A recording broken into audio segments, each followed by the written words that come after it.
ರಾಜ್ಯದಲ್ಲಿ ಆಪರೇಷನ್ ಕಮಲ ಚರ್ಚೆ ಮತ್ತೆ ಮುನ್ನೆಲೆಗೆ ಬಂದಿದೆ.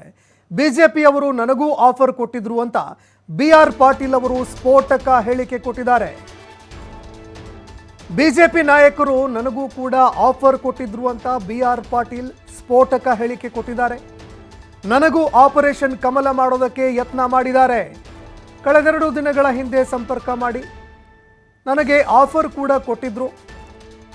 ನನಗೆ ಚುನಾವಣೆ ಖರ್ಚು ಸೂಕ್ತ ಸ್ಥಾನಮಾನ ಕೊಡೋದಾಗಿ ಕೂಡ ಹೇಳಿದ್ರು. ನನ್ನಂತೆ ಮತ್ತೆ ಮೂವರು ಶಾಸಕರಿಗೂ ಕೂಡ ಆಪರೇಷನ್ ಕಮಲಕ್ಕೆ ಯತ್ನ ಮಾಡಿದ್ದಾರೆ. ಕಲಬುರಗಿಯಲ್ಲಿ ಶಾಸಕ ಬಿಆರ್ ಪಾಟೀಲ್ ಸ್ಫೋಟಕ ಹೇಳಿಕೆ ಕೊಟ್ಟಿದ್ದಾರೆ.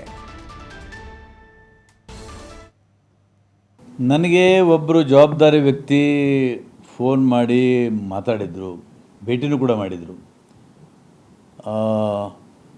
ನಿಮಗೆ ಅಲ್ಲಿ ಅನ್ಯಾಯ ಆಗ್ತಾಯಿದೆ, ನೀವು ಬಿಟ್ಟು ಬರಬೇಕು, ನಮ್ಮೆಲ್ಲ ಚುನಾವಣೆ ಖರ್ಚು ವೆಚ್ಚ ಎಲ್ಲ ನೋಡ್ಕೋತೀವಿ, ಆಮೇಲೆ ನಿಮ್ಮ ವೈಯಕ್ತಿಕವಾಗಿ ಕೂಡ ನಾವು ಸಹಾಯ ಮಾಡ್ತೀವಿ ಅನ್ನುವಂಥ ಮಾತನ್ನು ಹೇಳಿದರು. ಅದನ್ನು ತಕ್ಷಣ ಮುಖ್ಯಮಂತ್ರಿಯವ್ರಿಗೆ ಹೋಗಿ ನಾನು ಹೇಳಿದ್ದೀನಿ ಈ ಥರ ಮಾಡ್ತಾಯಿದ್ದಾರೆ ಅಂತೇಳಿ.